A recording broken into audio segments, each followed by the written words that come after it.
My boyfriend asked me, casually, almost lazily, would you be okay if I changed my name to Alexander? I thought he was talking to the TV, or joking, or quoting something from the cooking show we were half watching. But then he repeated it, slower this time, like he was testing how the words tasted in his mouth. Alexander, would you be okay with that? My entire body went still, like someone pressed pause on the world. My chopsticks hung midair, a noodle slipping back into the carton. Because Alexander wasn't just any name. Alexander was the name of my ex-boyfriend. The only ex I had ever mentioned to him. The one whose name he heard once, one time, months ago. I swallowed. Is this a joke? His face didn't move. No smirk, no teasing glint.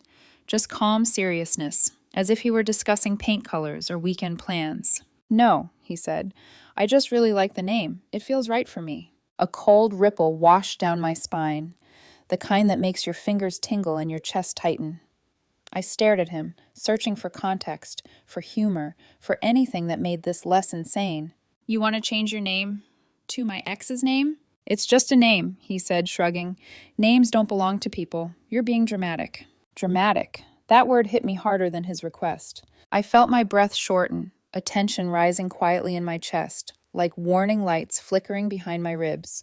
His tone wasn't confused or innocent. It was defensive, almost triumphant, as if he'd expected me to accept this, support this, approve this. Some red flags whisper, some blink quietly in the background. But this? This one blazed in fluorescent neon, so bright it burned. I stood up, my hands trembling, not from fear, but from a realization that settled deep in my gut. Whatever this was becoming, I didn't want to be here to witness it. And by the time the night ended, my suitcase was zipped, my keys were on the counter, and I was walking out the door while he shouted accusations down the hallway. Because some red flags aren't warnings, they're exit signs. Before that night, the night everything snapped apart like a thin thread pulled too tight, our relationship looked painfully normal from the outside. The kind of normal that feels safe until you realize it was only quiet because you hadn't heard the cracks forming yet. We met through mutual friends at a small birthday gathering. Nothing cinematic, no sparks flying across the room, just two people making polite conversation over cheap wine and a lopsided cake. He was charming in the way predictable men often are. Steady job, easy smile, the kind of surface-level emotional stability that makes you think, maybe this time will be different. I wasn't looking for something dramatic. After my breakup with Alexander, a breakup that took time, therapy, and more tears than I'd like to admit, I wanted normal. Soft edges, gentle routines. For a while, that's exactly what it felt like. 18 months together. 6 months living under the same roof. Sharing a bathroom sink and grocery lists. Rotating who paid for takeout. Arguing half-heartedly about who forgot to replace the toilet paper. We weren't passionate in a fireworks way, but we were steady, or so I thought. He liked that I was independent, or at least he said he did. He liked that I wasn't clingy, that I didn't ask where he was, that I split bills and handled my own finances. We built something that looked balanced. 50-50 rent, 50-50 utilities, 50-50 responsibilities. I thought it meant we were aligned, equal partners. Looking back now, I realize he liked the idea of equality, as long as it never challenged him. We met each other's families. His mother hugged me too tightly. His dad asked about my career with that patronizing tone older men often use when they're assessing a woman's ambition level. But overall, things were smooth, functional. We spent weekends wandering grocery store aisles, making dinner together, rewatching shows we'd both seen a dozen times. Nothing explosive, nothing alarming. And maybe that's why the moment he said Alexander hit so hard, because it didn't come from chaos. It came from stillness, calm. Tuesday night leftover Chinese stillness. I trusted him, not blindly, but enough to let my guard down, enough to move in with him, merge routines, share space, talk about long-term things, not marriage yet, but possibilities. I'd even begun adjusting to the idea of building a life with him, a slow, steady life, the kind I thought I needed after healing from my past. But there were little things I can see now, small signs that didn't register at the time. The way he asked a few too many questions about my ex one evening when we were tipsy. The way he seemed almost curious, not jealous, but intrigued in a way that felt slightly off. The way he once repeated Alexander's name under his breath, as if testing the sound. It barely registered then. A nothing moment that means everything in hindsight. At the time, I brushed it off. We all have insecurities. We all get curious about the ghosts from our partner's past. I didn't think it was a warning. Just human nature. But now I realize something chilling. He wasn't curious about my past. He wanted to rewrite himself into it. If you'd asked me before that night whether I trusted him, I would have said yes. Not passionately, not with deep soul-level conviction, but with the kind of everyday trust you build through routine, repetition, and the absence of conflict. The kind that holds until it suddenly doesn't. And all it took was one name spoken with too much confidence, too much rehearsed certainty, for me to realize I never truly understood him at all. The night he said the name, something subtle but sharp shifted in him, like a curtain pulling back just an inch, revealing a version of him I hadn't met yet. But the truth is, the seeds had been there, buried beneath small moments I dismissed as quirks or stress or harmless insecurity.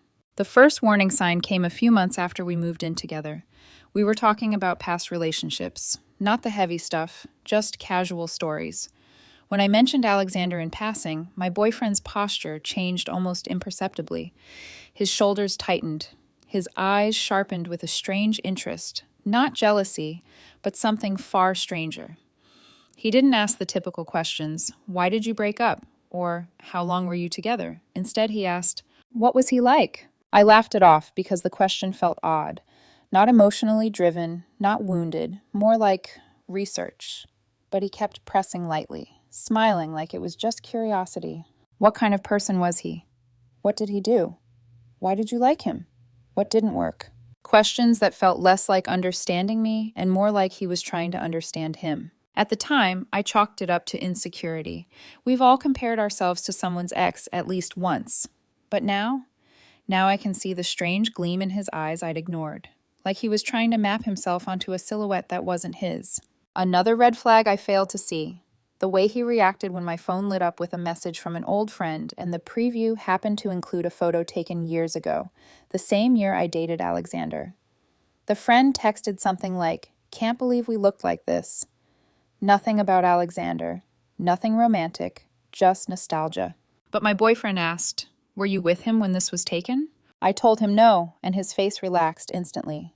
Too instantly, as if relief washed through him in a way that didn't match the situation. There were also the moments he repeated the name Alexander under his breath, almost testing it, like the taste of a foreign word you're trying to memorize. I thought it was nothing. A coincidence. Maybe he just liked the sound of it. But repetition doesn't lie. Patterns don't lie. Then came the night he scrolled through my Instagram, not obsessively, not invasively, just browsing, and paused too long on a photo where I wore a sweater Alexander once bought me. He didn't know that. I didn't mention it. There was no way he could connect the dots, but he stared at it, head tilted slightly, lips parting like he wanted to ask something but thought better of it. "Nice sweater," he said eventually, in a tone too measured to be casual. And the strangest moment of all, 2 weeks before everything exploded, we were watching a movie. One of the characters happened to be named Alexander. He repeated the name softly, almost thoughtfully, as if trying it on, like a jacket he wasn't sure fit yet. All of these things were small, individually harmless, but together, hindsight paints them in neon. Still, none of the pieces clicked until that Tuesday night. The smell of leftover noodles, the distant hum of the TV, his calm voice slicing through the mundanity with a single sentence. "I've been thinking about changing my name," to Alexander. It wasn't just the name, it was the certainty, the preparation, the quiet conviction that I would approve of this, that I would welcome it. As if he believed stepping into the identity of the man who came before him would bring us closer, as if he believed I wanted that, as if he believed I wouldn't question it. And beneath all the confusion, disbelief, and rising nausea, one chilling thought settled in my chest. This wasn't a moment of spontaneity. It was the culmination of something he'd been building quietly for months. When he said he was going to do it anyway, change his name to Alexander with or without my support, something inside me snapped. Not violently, not dramatically. It was quieter than that, like a steady rope finally reaching its breaking point. A soft internal pop, followed by a silence so sharp it felt like all the oxygen left the room. He stood up from the couch as if I were the one causing a scene. "I already looked into the legal process," he said. I don't need your permission to change my name. It's my decision. His calmness terrified me more than if he had yelled, because it meant he had planned this, researched it, imagined it, practiced the conversation in his head long before tonight. Is this a joke? I asked again, my voice thinner now, stripped of humor. Are you trying to mess with me? He didn't flinch. His expression held that unsettling mix of defiance and entitlement I'd never seen before. No, he said simply. I'm serious. And you're being really unsupportive right now. Unsupportive. My stomach twisted. I pressed my palm against the table to anchor myself because the floor felt unsteady. You want to rename yourself after my ex, I said slowly, like guiding a child through the logic of something obvious. And you expect me to, what, celebrate it? It has nothing to do with him, he insisted. I just like the name. You said you liked it when I mentioned him. He shrugged. So what? He doesn't own the name. Lots of people are named Alexander. That's not the point. Yes, it is. You're blowing this out of proportion. You always do this. You get emotional over nothing. I felt my breath hitch. That word again. Emotional. Another sharp little tool used to invalidate. Gaslight. Twist the narrative just enough so that he could frame himself as the rational one. This is insane, I said quietly. You cannot seriously expect me to date someone who wants to name himself after my ex. Oh my God, he groaned, throwing his hands up dramatically. You're being controlling. It's my name, my choice. Controlling. The word landed like a slap. I suddenly realized this argument wasn't new to him. He had his lines prepared, his narrative, his accusations, like he'd rehearsed the entire fight before it even began. And the more he pushed, the more something cold and steady began to crystallize inside me. I was done. I straightened my back and said the words I didn't even know I was going to say until they left my mouth. Do what you want with your name, but I'm not sticking around for whatever this is. He froze, finally showing something other than smug certainty. What does that mean? It means I'm leaving. He blinked at me, stunned. You're breaking up with me over a name? No, I'm breaking up with you because you think it's normal to rename yourself after my ex, and then call me controlling when I say I'm uncomfortable. His face twisted, confusion giving way to anger. I walked to the bedroom and pulled out a duffel bag. My hands shook, but my mind felt strangely clear. I grabbed essentials, clothes, laptop, documents, stuffing them in without folding. He followed me down the hallway like a shadow unraveling behind me. You're overreacting, he shouted. You're being immature. This proves you're not over him. I zipped the bag. If I wasn't over him, I wouldn't want to date someone who wants his name. He let out a sound between a laugh and a scream. You're unbelievable. He started crying, not the soft kind, but the angry, tight-chested kind that comes with frustration, not grief. You're really going to throw away our entire relationship because you can't handle me making a personal choice? Yes. Where are you even going? Hotel. You can't just walk out. I can, and I am. He grabbed my arm, not aggressively, but tightly, desperate. Please don't do this. We can talk. I pulled my arm away, firm but calm. There's nothing to talk about. He kept shouting as I walked to the door, words slamming into the walls, bitterness rattling the picture frames. I didn't look back, because something deeper than anger guided me out of that apartment. Something I hadn't felt in years, self-respect. That was the night everything broke open. That was the spark that lit the fuse. The hotel room felt colder than it should have. Maybe it was the air conditioner humming too loudly. Maybe it was the unfamiliarity of the place. Or maybe it was the shock finally settling into my bones. I sat on the edge of the stiff mattress, my duffel bag still half open on the floor, and stared at the blank wall across from me as if it might explain what had just happened. My hands wouldn't stop shaking, not out of fear, but from the adrenaline crash that comes after a confrontation you didn't know you were capable of having. I replayed the moment over and over, his face, his tone, his certainty, the quiet delusion of someone who genuinely believed changing his name to my ex's name was normal, and worse, someone who believed I owed him support for it. I leaned back against the headboard, exhaling slowly as the reality sank deeper. I didn't know the man I'd been living with. Not really. The first night, my phone lit up again and again. 28 texts, one after another, alternating between pleading. Please come home, we can talk. Baby, I'm sorry, I miss you. And blame. You're being ridiculous. You always make everything about you. You're so immature. The emotional whiplash made my stomach twist. I didn't respond. By morning, the messages changed again. Long paragraphs about how he never meant to hurt me, how he just wanted a fresh start, how this was somehow a misunderstanding. But people don't accidentally plan a name change.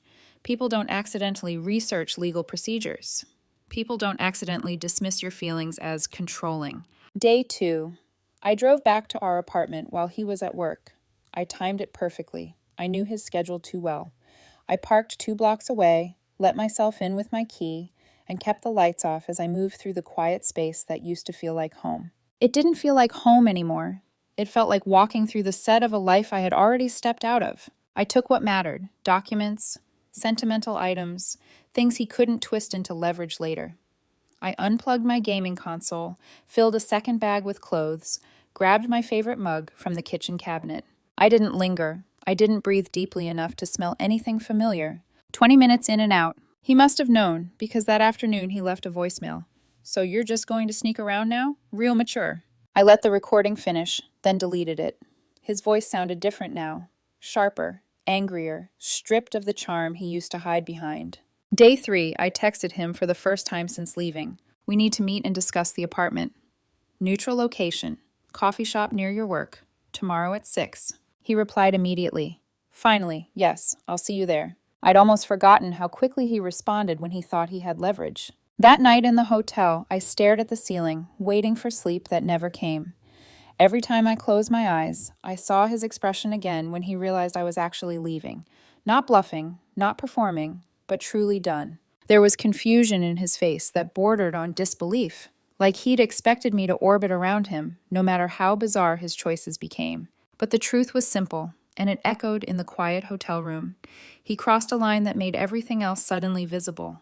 The small lies, the subtle manipulations, the dismissive tone, the strange curiosity about my past, the way he twisted my words into accusations. Once you see it, you can't unsee it. On day 4, we sat across from each other in the coffee shop.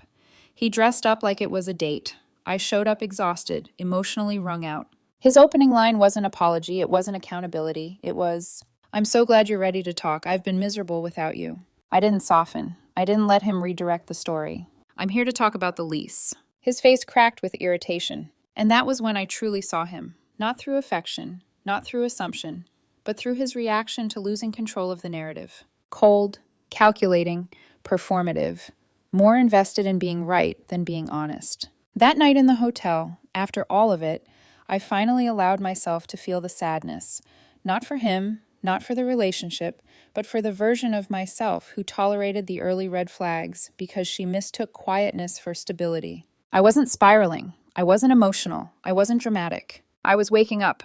The coffee shop meeting should have been simple. 2 adults discussing logistics.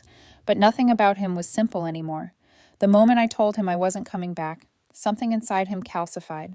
A stubbornness, a bitterness, a need to twist the story so that he could remain the victim. He stood up in the cafe, voice rising too loudly for a public place, throwing out words like weapons. "You're going to regret this. You're running away because you can't handle a strong man. Do you know how many women would love to be with me?" I didn't argue. Silence was sharper. People stared as he stormed out, leaving his untouched coffee behind. A small symbol of how little the conversation had been about solutions and how much it had been about performance. I sat for 10 more minutes, letting my pulse settle before texting him. "Let me know your decision about the lease by Friday." I left, thinking the worst was behind me. I was wrong. He texted, "I want to keep the apartment. You keep paying your half." Fine. Annoying, but fine. 4 more months of rent was a small price to pay for peace. But peace was not something he intended to give me. My phone buzzed while I was folding laundry in the hotel room. "Hey," the landlord said, hesitating. "I got a strange request from your boyfriend. He wants to add someone to the lease." My blood ran cold. Add who? He wouldn't give me a name, just said he'd explain later. "No," I said immediately. "Absolutely not. Both tenants have to agree." "I do not agree." "That's what I thought," the landlord said. "Just checking." I called my boyfriend instantly. He picked up on the first ring, almost eager. "What? Why are you trying to add someone to the lease?" I asked. "It's none of your business anymore. You left." "It is my business. My name is still legally on the lease." He exhaled sharply. "Well, I need a roommate if you're not paying your half." "I am paying my half," we agreed. "But what if you change your mind?" "Then you can sue me," I said flatly. "But you're not adding anyone without discussing it with me." "You're so controlling." There it was again. That word he used like a shield, like a deflection, like a script he'd memorized. Then he hung up on me. I should have expected what came next. An unknown number messaged me. Hey, this is awkward, but I think we should talk. Your ex told me some things about you that don't add up. It was the coworker he'd started seeing, a woman he had known for exactly 3 days. He'd already asked her to move in. I called her immediately. What did he tell you? I asked. The woman hesitated on the other end. He said you were abusive, that you controlled his money, monitored his phone, didn't let him have friends, that he finally escaped you, and now you're stalking him. My body went cold. None of that is true, I said. She sighed.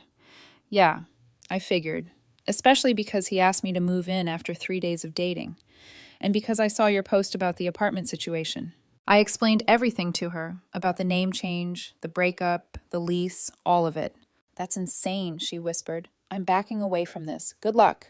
And just like that, another mask fell off him. Because it wasn't enough for him to rewrite our relationship, he needed to rewrite me. 2 days later, my sister called.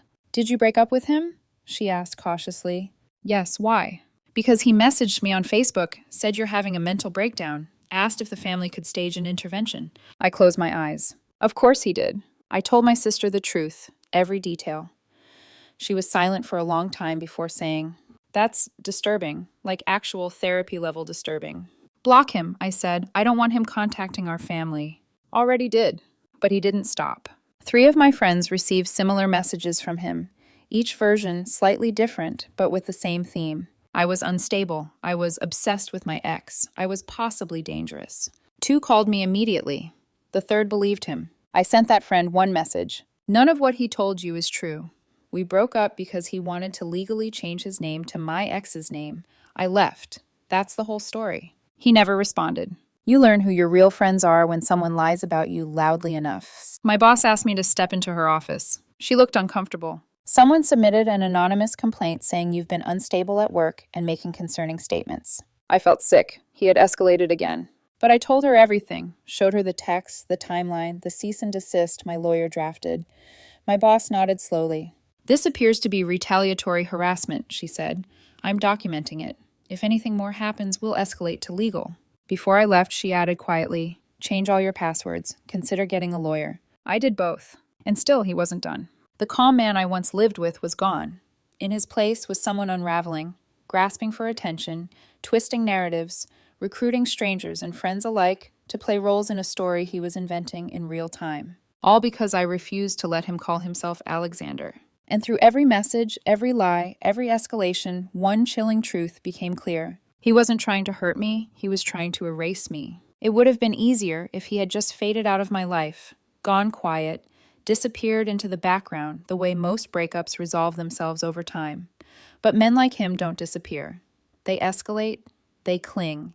They rewrite reality until they're the hero of every scene and you're the villain they must defeat. The cease and desist letter my lawyer sent was supposed to be the line. A boundary. A final warning. For exactly 24 hours, the world was silent. I let myself believe, just briefly, that maybe he'd finally stopped. Maybe the weight of legal consequences was enough. I went to work, ordered dinner, let my shoulders drop for the first time in weeks.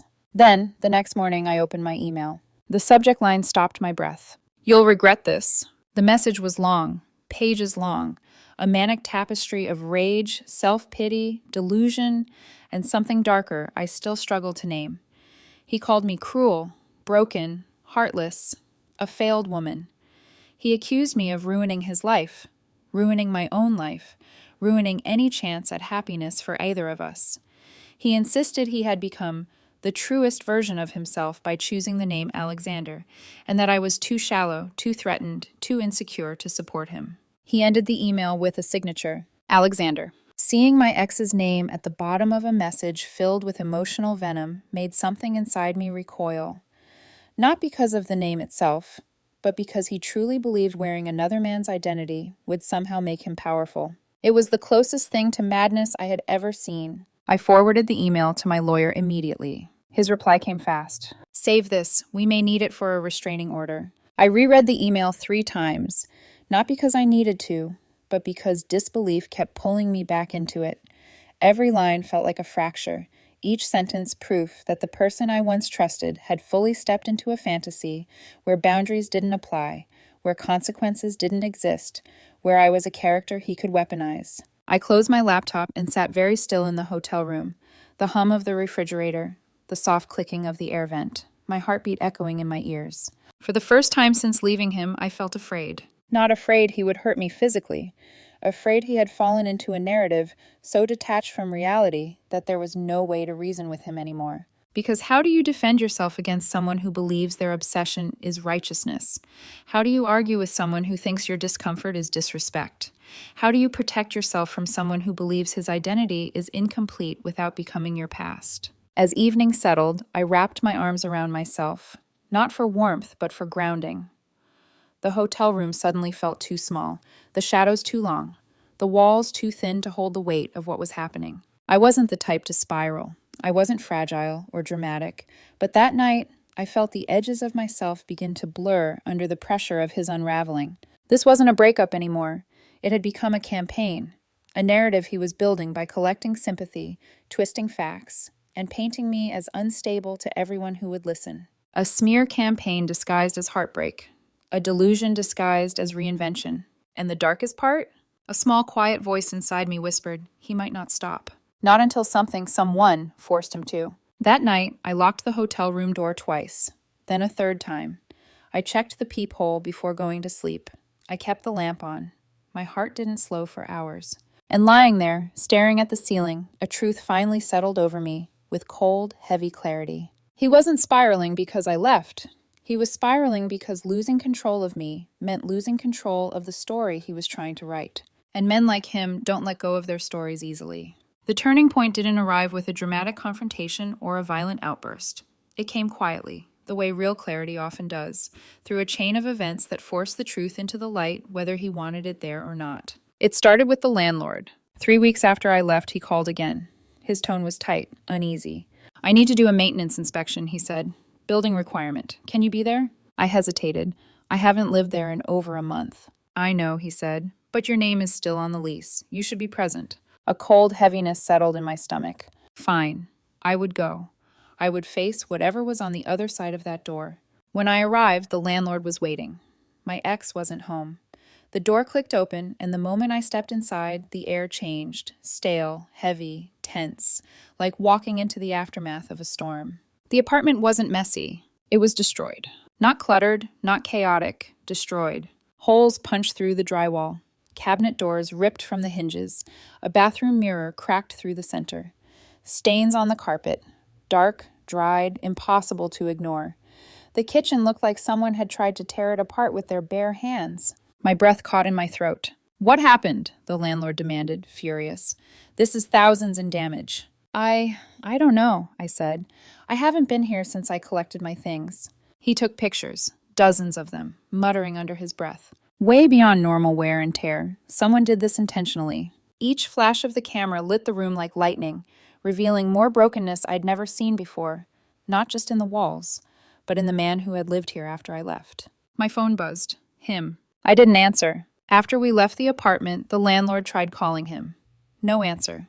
He left a voicemail giving my ex 24 hours to contact him or he'd start eviction procedures. 5 minutes later, my phone rang again. This time his number. I answered. Did you do this? I asked before he could speak. He exhaled sharply. Some things got broken during emotional moments. You drove me to it. I drove you to put holes in the walls? You abandoned me. I left because you wanted to change your name to my ex's name, I said, my voice steady. That's not abandonment. That's boundary. You're making everything worse, he snapped. You always do. I ended the call. 2 days later, my lawyer sent me an email. Good news. The landlord agreed to remove you from the lease immediately if you forfeit your portion of the security deposit. He will pursue your ex for damages separately. The deposit was $200. I mentally wrote it off in under a second. I was free. But the real turning point came a week later. A text from his coworker, the same woman he'd tried to move into the apartment. You're not going to believe this. My pulse quickened. He legally changed his name, his ID, his Facebook, everything. He really did it. He's Alexander now. The world froze for a moment. He actually went through with it. She continued typing. He's been telling everyone it's his true identity, and he's reclaiming his power. No one knows what that means. Everyone is weirded out. Then, he told us his version of the story. It's insane. No one believes him. And then, the message that sealed everything. HR is gathering complaints. He won't stop talking about you. He brings you up in meetings. He shows people your social media. It's harassment. They're building a case. I stared at the screen, a strange mix of sorrow and relief washing over me. Not joy, not satisfaction, but the quiet validation that I hadn't been crazy, dramatic, or overreacting. The truth was surfacing, not because I fought him, not because I shouted my story, but because his behavior revealed itself. His unraveling became undeniable, his obsession undeniable, his attempts to rewrite himself as me, as my past, as his fantasy, undeniable. For the first time in weeks, the fear that had wrapped itself around my ribs loosened. Not because he was done, but because now he wouldn't be able to hide. Not from the landlord, not from HR, not from the real world, not from himself. The story he'd tried so hard to control was slipping out of his hands, and I didn't have to lift a finger. Fallout didn't arrive all at once. It came in waves, sharp, cold, undeniable, each one stripping away another layer of the narrative he'd tried so hard to control. By the time the final wave hit, there was nothing left for him to hide behind. It started with a text from his coworker. 3 weeks after the apartment inspection, she messaged me again. He got fired. I stared at the screen, letting the words settle. Not with joy, not with vindication, more like a long breath releasing from somewhere I hadn't realized was clenched. She explained everything. He hadn't stopped talking about me, not for a single day. He brought me up in meetings, even irrelevant ones. He showed coworkers my social media despite HR's warnings. He told people different versions of the story, each more bizarre than the last. He signed emails as Alexander like it was some kind of rebirth ritual. Her final line before he was fired: "He missed a major deadline because he spent the entire afternoon stalking you online." HR gave him 2 warnings. He ignored both. Then the meltdown happened. According to her, when they finally let him go, he screamed in the lobby, accusing coworkers of conspiring against him, insisting they couldn't handle a strong man named Alexander, claiming he was being punished for embracing his true identity. Security had to escort him out. Not long after, another blow landed. A letter from the landlord's attorney. They were suing him for $8,500 in damages. The holes in the walls, the ripped cabinets, the cracked mirror, the carpet stains. And, because of course, he hadn't paid last month's rent. My name was officially off everything. I owed nothing. The consequences were his to carry alone. I should have felt triumphant, but instead I just felt tired. Tired in the way a soul feels tired, not a body. Then came the last message. A number I didn't recognize, but the writing style, the punctuation, the cadence, the emotional spikes was unmistakable. "This is all your fault. You ruined my life. I hope you're happy." I didn't reply. I forwarded it to my lawyer and blocked the number. My lawyer issued one final cease and desist. This one with a clear ultimatum. One more contact and we file for a restraining order. Silence followed. Finally. Meanwhile, I rebuilt. It wasn't dramatic or cinematic. It was slow. Quiet, steady. I signed a lease on a studio apartment. My name alone, my space alone. It wasn't big, but it was mine in a way the old apartment never had been. I picked out a cheap lamp, a small dining table, a plant I hoped I wouldn't kill. Each object felt like reclaiming a piece of myself. I changed my phone number, updated my passwords, unfollowed anyone connected to him. A clean slate. But the emotional fallout took longer. My sister asked me one night, "Do you regret how you handled it?" I thought deeply before answering. "No," I said quietly. "Some things don't deserve patience." She nodded, understanding more than she said. "Do you think he'll try to contact you again?" "If he does," I said, "my lawyer will handle it. I'm done giving him energy." Because by then I understood something crucial. You cannot reason someone out of a fantasy they created to protect their ego. You cannot explain boundaries to someone who believes boundaries are betrayals. You cannot heal someone who wounds others to fill their own emptiness. And you cannot stop a person from self-destructing if they are committed to the fall. His unraveling wasn't my responsibility. His consequences weren't my burden. His chaos was never mine to carry. The world didn't punish him. His own choices did. The obsession, the lies, the name change, the apartment destruction, the harassment, the delusion. Every one of those choices circled back to him, and the fallout smashed into his life exactly the way he had aimed it at mine. Except I stepped out of the way. I didn't push him, I didn't expose him, I didn't retaliate. I just left. And when I stepped aside, the truth had a clear path. I moved into my new apartment on a Sunday morning. The sun was barely rising, casting pale gold light across the empty floor. There were no holes in the walls, no cracked mirrors, no shadows of arguments lingering in corners. Just space, quiet, mine. I set my suitcase down in the middle of the room and sat beside it, letting the silence settle into me like a soft blanket. For the first time in weeks, my chest didn't feel tight. My heartbeat wasn't loud. My thoughts weren't spiraling in response to someone else's chaos. I was free. That freedom didn't feel triumphant. It felt gentle. A steady hum beneath my ribs, a reminder that I had walked away not because I was weak or dramatic or controlling, but because I recognized something dangerous in him, something that grew louder the longer I stayed. People think the hardest part of leaving a toxic relationship is the leaving. It's not. The hardest part is recognizing that the person you cared for is not who you thought they were, and choosing to protect yourself anyway. In the weeks that followed, my life rebuilt itself piece by piece. I learned to enjoy my own company again. I slept through the night without checking my phone. I cooked for one. I laughed more. I took long walks with no destination. I remembered what peace felt like. Someone asked me recently if I'm dating again. Not yet. Right now, I'm taking time to learn something I never really understood before this. Red flags don't always wave.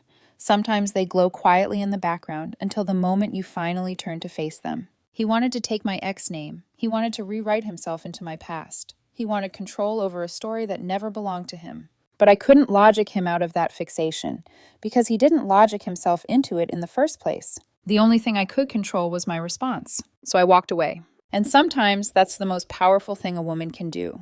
Not fight, not debate, not explain, but simply refuse to participate in someone else's unraveling. As I opened the window of my apartment that first night, letting fresh air fill the room, a quiet thought settled into me. When you walk away from what's toxic, the trash takes itself out. All you have to do is let go. And I had let go the moment I walked out of that old apartment. The rest, his chaos, his consequences, his collapse, was never mine to hold. It still isn't, and it never will be again.